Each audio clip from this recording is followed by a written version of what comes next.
Good evening and welcome to another edition of Jay's Retro Toys and Games. It's episode 25 on this season 2 edition for Wednesday, September 14th, 2022. I'm your host, Jason DeCanio, and tonight we got a great show for you, including a toy that has been around as far as 1950-ish, give or take. And we love this toy very much. I think a lot of people would love it. It's one of those things that's a helical spring toy invented by Richard James in the early 40s, actually, and it can perform a number of tricks, including traveling down a flight of steps, end over end as it stretches and reforms itself with the aid of gravity and its own momentum, or appear to levitate for a period of time after it's been dropped. These interesting characteristics have contributed to its success as a toy in its home country of the United States, resulting in many popular toys with the components in a wide range of countries. And let's see if you know what this toy is based on the commercial. It's Slinky, for fun is the best of the toys. It's Slinky, the favorite of girls and boys.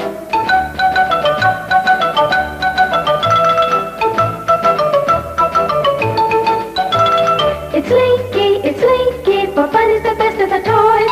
It's Slinky, the favorite of girls and boys. Everyone wants a Slinky, you ought to get a Slinky. Well, I think you probably already know that we're talking about the Slinky tonight on Jay's Retro Toys and Games.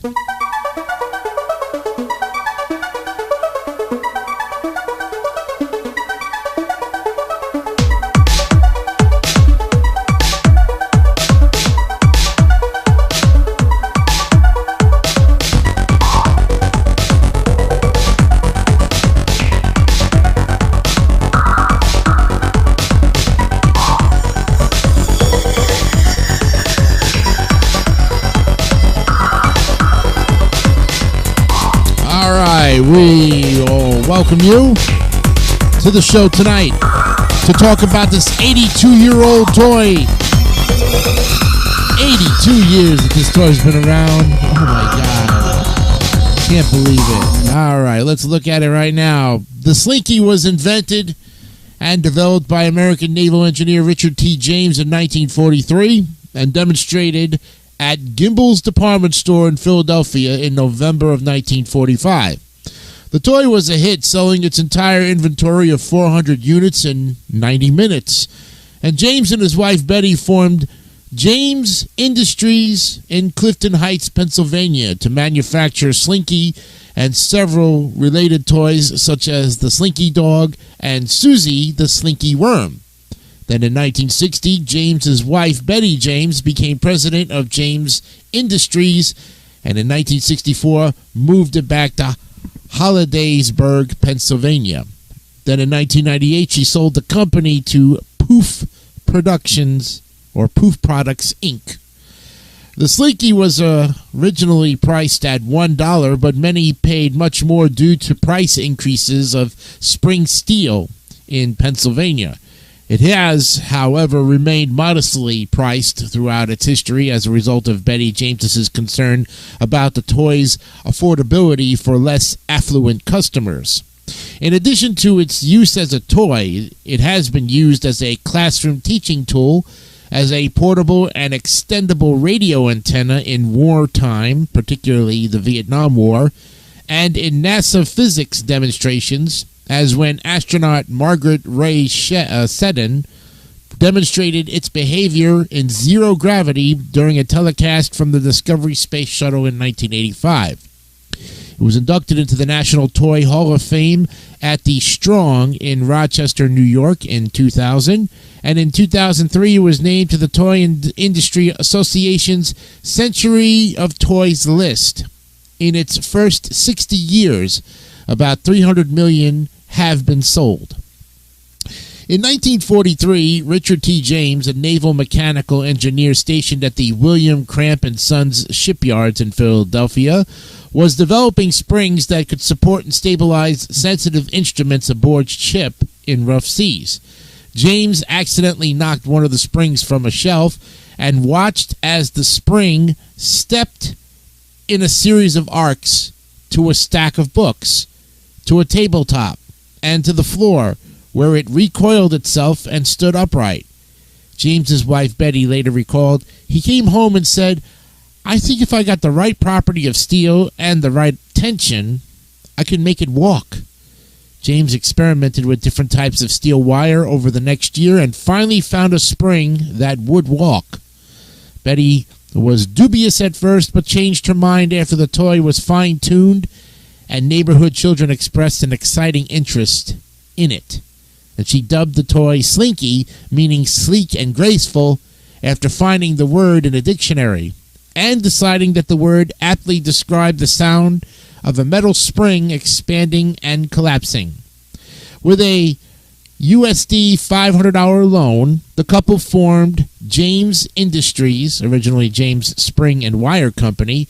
It had 400 Slinky units made by a local machine shop, hand-wrapped, each in yellow paper, and priced them at $1 a piece. Each was 2.5 feet tall, or 2.5 inches tall, and included 98 coils of high-grade blue-black Swedish steel.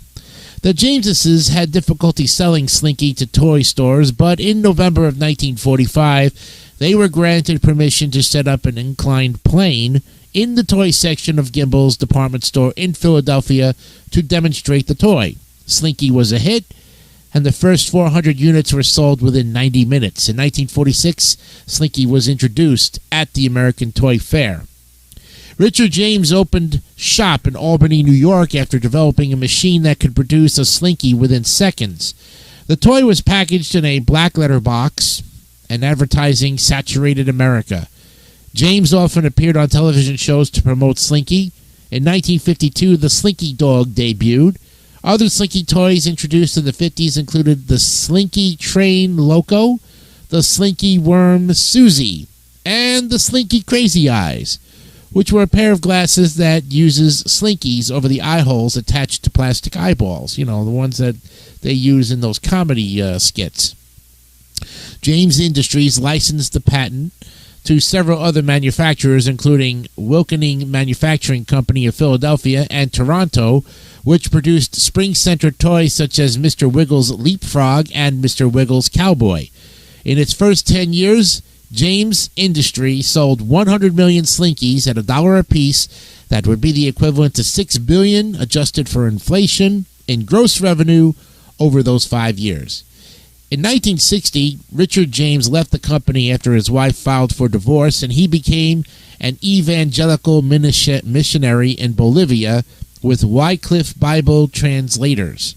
Betty James managed the company, juggled creditors, and in 1964 moved the company to Hollidaysburg, Pennsylvania. Richard James died in 1974, and the company and its product line expanded under Betty James's leadership. In 1995, she explained the toy's success to the Associated Press by saying, "It's the simplicity of it." Betty James insisted upon keeping the original Slinky affordable. In 1996, when the price ranged from $1.89 to $2.69, she told the New York Times, "So many children can't have expensive toys, and I feel a real obligation to them. I'm appalled when I go Christmas shopping and $60 to $80 for a toy is nothing." In 2008, Slinky cost $4 to $5, and Slinky Dog's about $20. Then in 1998, James Industries was sold to Poof Products, Inc. of Plymouth, Michigan, a manufacturer of foam sports balls. Slinky continued production in Hollidaysburg, and in 2003, James Industries merged with Poof Products, Inc. to create Poof Slinky, Inc. Betty James died of congestive heart failure in November of 2008 at the age of 90, after having served as president of James's Industry from 1960 to 1998. Over 300 million Slinkies have been sold between 1945 and 2005, and the original Slinky is still a bestseller. In July of 2020, The Slinky brand was sold to Just Play. And here are the rules that govern the mechanics of a Slinky. There are Hooke's law and the effects of gravitation.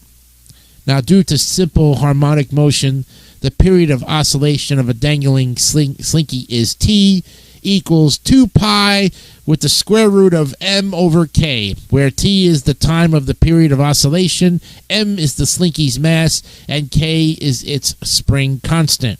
For all you trigonometry and fans out there who love these harmonic motions and mathematical equations, as they call it.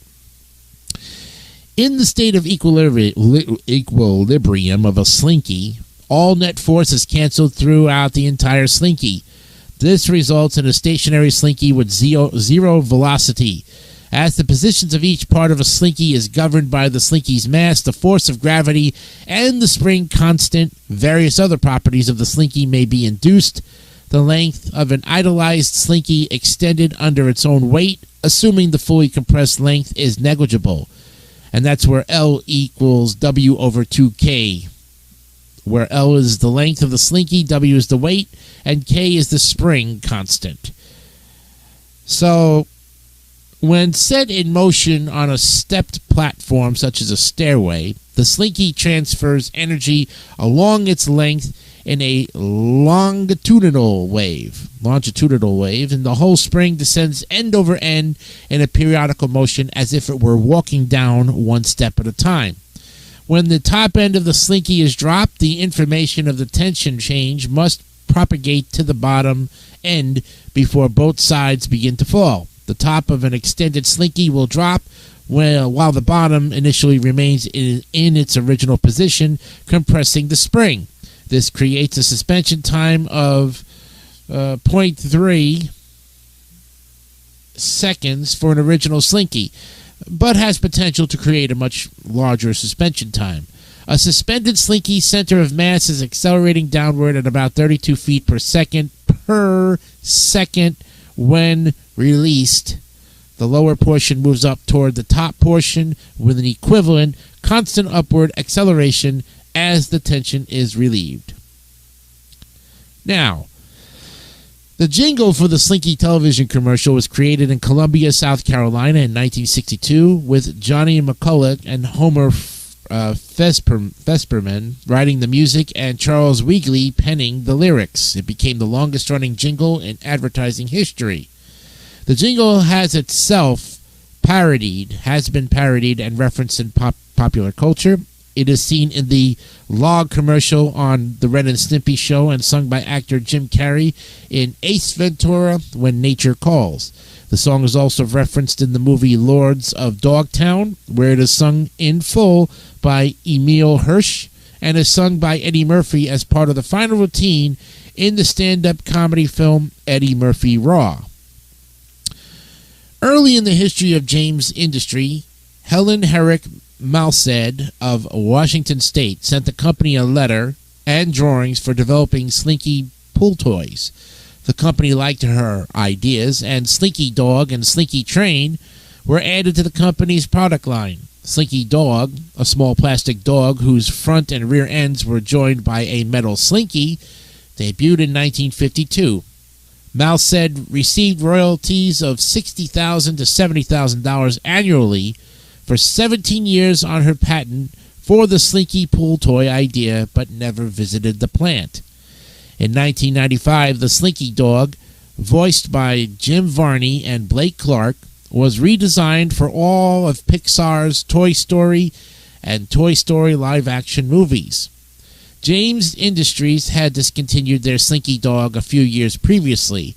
Betty James approved of the new Slinky Dog, telling the press, "The earlier Slinky Dog wasn't nearly as cute as this one. The molds used in manufacturing the new toy created problems for James Industries, so the plastic front and rear ends were manufactured in China, with James Industries doing the assembly and packaging. The entire run of 825,000 redesigned Slinky Dogs sold out well before Christmas of '95.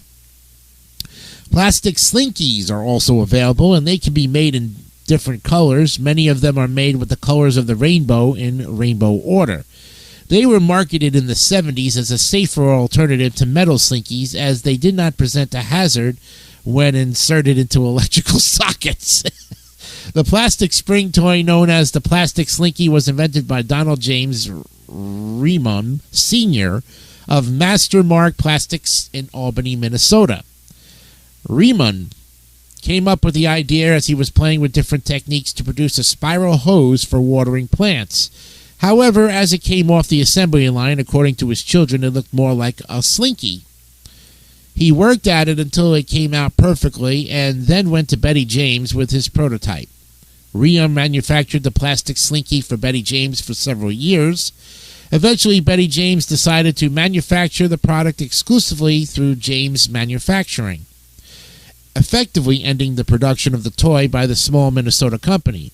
Riem's patent number 4120929 was filed on December 28, 1976, and issued by the U.S. Patent Office on October 17, 1978. In 1999, the United States Postal Service issued a Slinky postage stamp. The Slinky was inducted into the National Toy Hall of Fame in 2000 in their Celebrate the Century stamp series. A bill to nominate the Slinky as the state toy of Pennsylvania was introduced by Richard Geist in 2001, but not enacted. The same year, Betty James was inducted into the Toy Industry Association's Hall of Fame, and in 2003, Slinky was named to the Toy Industry Association's Century of Toys list, a roll call of the 100 most memorable and most creative toys of the 20th century. High school teachers and college professors have used Slinkies to simulate the properties of waves. United States troops in the Vietnam War used them as mobile radio antennas, as have amateur radio operators, and NASA has used them in zero-gravity physics experiments in the space shuttle. Slinkies and similar springs can be used to create a laser gun-like sound effect, and this is done by holding up a Slinky in the air and striking one end, resulting in a metallic tone which sharply lowers in pitch. The effect can be amplified by attaching a plastic cup to one end of the Slinky.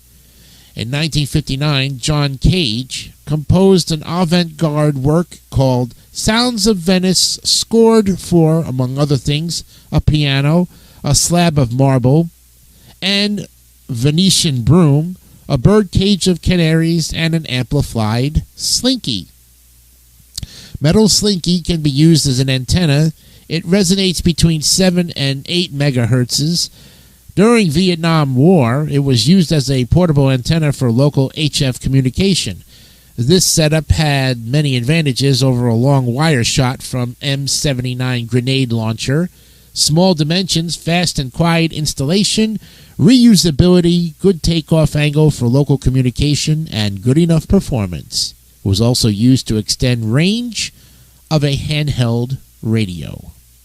1985, in conjunction with the Johnson Space Center and the Houston Museum of Natural Science, Space Shuttle Discovery astronauts created a video demonstrating how familiar toys behave in space.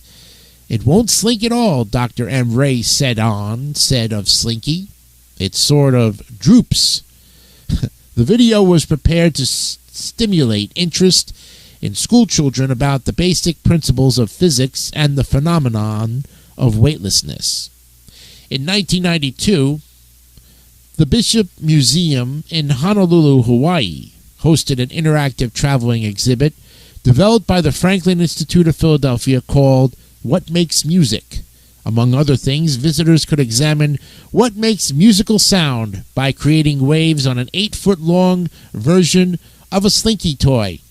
Several online videos have shown the Slinky acting as an excellent squirrel deterrent for bird feeders when mounted on the pole of the bird feeder to prevent squirrels from climbing up the pole to reach the bird feeders.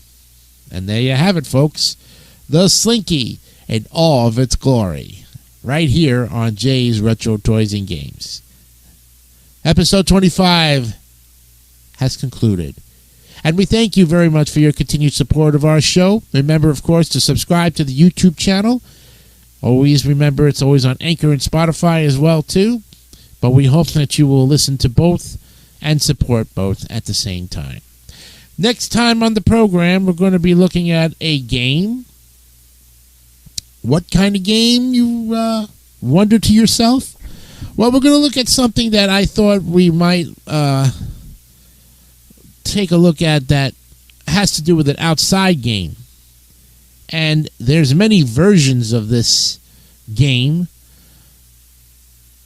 And the origin goes back to 1200 to 600 to 500 BCE. From the painted grayware era of prehistoric India. And it's a game, it's a popular playground game in which players toss a small object called a lagger into numbered triangles or a pattern of rectangles outlined on the ground and then hop or jump through the spaces and retrieve the object. It's a children's game that can be played with several players or alone. What are we talking about? Hopscotch, the physical and cognitive workout playground game. And that's this Friday, actually, on episode 26 of Jay's Retro Toys and Games. I'm Jason Icanio. Remember, folks, be honest, be real, and keep it simple, stupid. Yes. We will see you on Friday for episode 26. Have a good night. Bye-bye.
Don't forget to subscribe to the Democracy Network for great more content like this one.